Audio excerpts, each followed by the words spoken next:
Breastfeeding is a learned skill, so learn as much as you can before your baby comes. Build your support network, educate yourself about your community supports. Once your baby is here, do as much skin to skin as you can and really get to know your baby. Don't rush the breastfeeding process. If you do have breastfeeding challenges, do get help right away. Don't wait. And remember also, it's only a moment in time that you're struggling, and all that hard work will pay off. It started off a little bit rough. He wasn't latching very well. He had a poor latch and he lost too much body weight, so we had to be readmitted back into the hospital. But I'd like to say the hospital here was so helpful. I had a great experience there. They helped me. I had to pump every 3 hours and they helped me get a proper latch for him, and I think the support that I had at the hospital really helped me continue my breastfeeding journey. When it was going, really tough for me and there was a lot of tears and a lot of pain and a lot of, should I continue, should I not? My mom was definitely like, she didn't even, raise the issue of, maybe you should switch or maybe you should consider something different. She was just like, you're gonna get through it, it's gonna work out, you just have to persist, because in her experience, that was just her. She knew that most mothers can be successful, and she just didn't allow me to doubt whether I could do it or not, so that was really helpful. He does have to wear this helmet every single day because he has flat spots on his head, and once we had it put on, it was this big barrier of like, well, how do I can't kiss his head, I can't hug him, he's bashing me in the head with it, and we still had that connection because he was nursing all the time. Hi. Nice to hear from you. Well, for me, I had catastrophic blood loss with my son's delivery. So breastfeeding was a little bit of a healing process for me because my body had failed me. It was a way that I could sort of take control of the situation. I was able to provide for this child. One of the most important things that we can do as healthcare providers is to trust the breastfeeding process and let nature take its course. One way to do that is to only give artificial baby milk when it's medically indicated. As any other time, it interferes with the breastfeeding process and it disrupts the natural process that occurs between moms and babies. Sucky. Oh, look at that. Look at that gorgeous suck. Sure.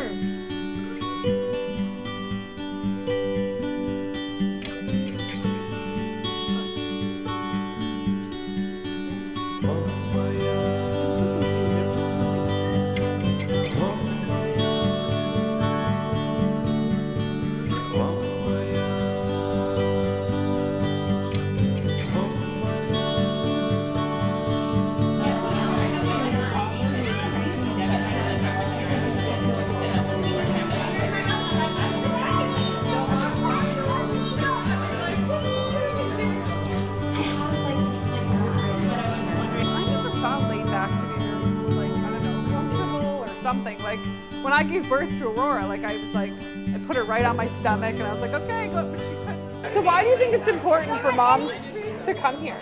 It's good to get information if you don't know, right? And the internet has so much information that it's like you don't know what's right and what's wrong. I liked that I got the proper information because I would look up so much information and I wouldn't even know, is this right? Is this right? Is this right? Yeah, you do like Google. I know that we. Yes, exactly. Well, I found that peer support really was really different from sort of talking to like a doctor or a midwife or a nurse or like a lactation consultant or IBCLC, any professional. It really made a difference to just have somebody who breastfed their own kid or is still breastfeeding their own kid who knows what it's really like, rather than just going to a course or something like that. But yeah, I can even have a match in Spanish too. If there's someone who that's needs. great too. Yeah, exactly. My name is Emily. I'm a breastfeeding buddy, and thank you everybody for coming. There's a lot of buddies here today, so if anybody has any questions or anything, just wanted to welcome you. the breastfeeding community is very open, very supportive, and I feel every time I always look forward to to the monthly meetings. So it's like, okay, yeah, it gives the moms the opportunity, right, to mix and learn from each other, and also we have lots of fun things here. We do lots of fun activities here. And that's one thing. And the coordinator, Michelle, is a very considerate coordinator. She makes sure that she tries to make it worthwhile for the women, in terms of good food, the transportation allowance, and creating programs, fun and exciting programs for the women to always look forward to coming back over and over again. Programs differ a lot in the way they are run, in the way they are set up. For example, some may operate face-to-face, some may only offer telephone support, some may have the peers matched with a mother, some may have a drop-in style or a cafe style where moms and the peers meet. Some may have added components such as peer-led prenatal classes. We have described some of these components of different peer support programs in a resource that was released earlier this year, authored by the Best Start Resource Center, and it's titled Developing and Sustaining Breastfeeding Peer Support Programs. The Breastfeeding Buddies program is a community-based peer support model. It started out as a very grassroots program. It came from the community. Women identified a need. We felt like there wasn't enough support, and we went to the larger community. We needed a structure. We couldn't do it by ourselves, and so the need from the community came to a community agency, and that agency then said, we can support you in the structure of it, but you are the ones that are going to be able to tell us what's going to work, what isn't. And so the peer support model places the ownership of the program back into the hands of the mothers that use the service. I think probably having the three-legged stool approach, where we have support from the community, we have support from community partners and the health community, and we have our partners. That first community part being that peer aspect of it makes a huge, huge difference. But I think one of the reasons why it works so well here is because we do have such great training, and we do have the leadership and the coordinator and the role within the community that really supports Breastfeeding Buddies. A lot of people want the support from peers as opposed to going to the doctor. They can relate to their peers, where their doctor might be someone who's never breastfed or not know, or nurse, or whatever their healthcare provider is. The other thing is, I think financially it's more efficient to have a peer volunteer. I do realize the programs require money to run them, but then someone to spend 15 minutes with their doctor, that costs a lot of money. That costs the system a lot of money. And I think a lot of breastfeeding problems aren't necessarily medical problems. They're, you just need a little bit of support to get to where you want to be, but it's not necessarily a medical issue. Yeah, I know this program, the training has really helped me. My sister had a whole bunch of issues. She had a C-section, and milk took a while to come in, and tongue ties, and I was able to drive her to a lactation consultant. I'm like, you need to book this, I'll take you to it. And I remember the lactation consultants were like, you're in good hands, to my sister, and I just, I knew the questions to ask, and together we made a plan. I just helped support her through it, and she ended up having a really successful breastfeeding career, what you call it. But that was not heading that way at all at the beginning. So I really appreciate the training that I had to help her through that, as well as other people in the community. Some of the matches, there's no problems, right? And I think sometimes people think, oh, I'll only have a breastfeeding buddy if I have a problem. But it's just someone to contact and to say, hey, I didn't know if being a mom would be quite like this. And is this all normal? And I'm feel comfortable breastfeeding in public, but is that okay? And what will people say, or what will people do? And again, just as a buddy, to be someone who's gone through it, and can give information if it's needed, but just be a listening ear. I was at a cafe, and the mom was still nursing, and the baby was about 11 months old, and she's going back to work soon. and she was really concerned about, well, she was asking, I think, on tips on how to wean, because, you know, when you go back to work, you have to wean. And we were just able to give, me and another breastfeeding buddy, we were both talking to her, and just give her a lot of information about, well, you don't have to wean.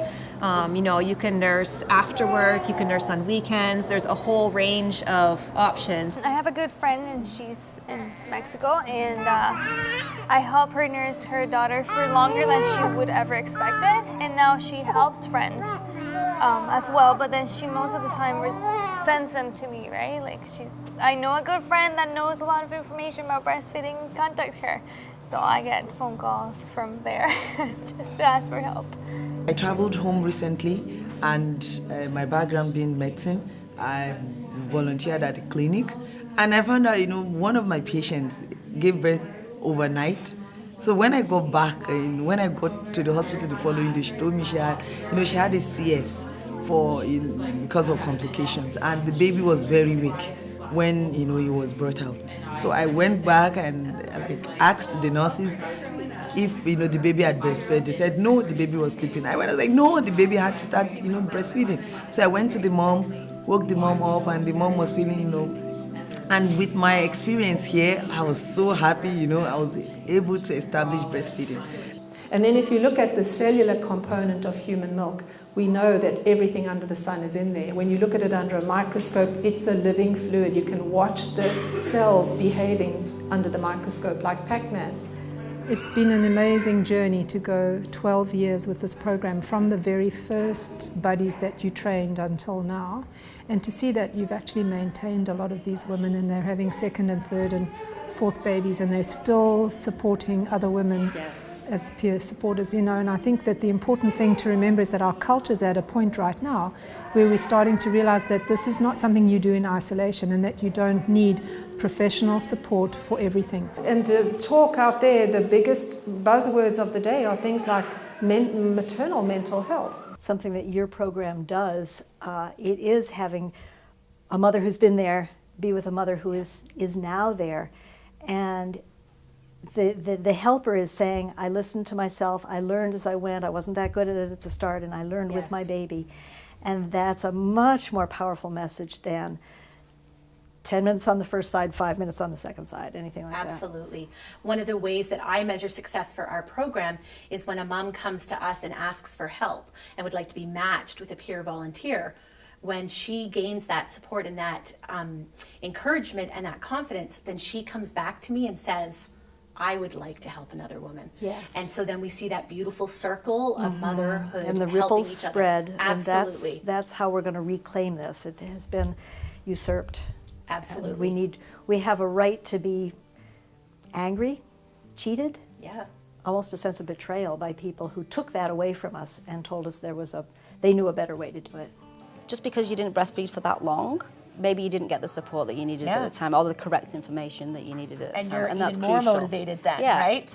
I never want anybody to say, well, you never told me that. That's right. That you never explained that this was a risk that could happen if I formula fed. And they learn from other women who aren't doing it all that well. That's right. You know, Absolutely. there isn't a right way to do this, and you're doing it this way, and you're doing it that way, and gosh, they both work, but I think you're built differently, and when your baby's older, and it's mushy. And we're not allowing the mush anymore. There is a way to do it, and it works for everyone. Now,